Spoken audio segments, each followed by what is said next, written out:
আমার ফোনের চার্জারটা আমি একবার রং করেছিলাম, কিন্তু অনেক দিন হয়ে যাওয়ার কারণে সেই রংটা নষ্ট হয়ে যায়। তাই আমি এই চার্জারটাকে নতুন একটা লুক দেওয়ার চেষ্টা করলাম।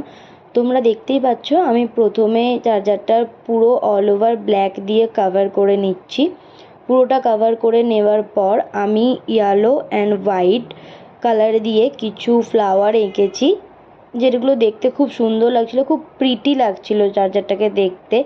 তো আমি খুব একটা ভালো ড্রয়িং না করতে পারলেও অল্প স্বল্প পারি, সেই যতটুকু নিজে পারি নিজের কাজ চালানোর মতো করি। তো তোমরাও যদি এরকম চার্জার কোনো হালকা লুক দিয়ে ক্রিয়েট করতে চাও অবশ্যই আমাকে বলতে পারো, আমি করে দেব। শেষমেশ ভার্নিশ করে পুরো কাজটাকে আমি শেষ করেছি। তোমরা ভিডিওটা শেষ পর্যন্ত দেখো এবং লাস্ট আউটকামটা কেমন এসেছিলো তোমরা আমাকে জানিও। আমার তো খুব পছন্দ হয়েছে, ইভেন আমার বাড়ির লোকেরও খুব ভালো লেগেছে। দেখা হচ্ছে নেক্সট কোনো ভিডিও নিয়ে। আজকের মতো টাটা।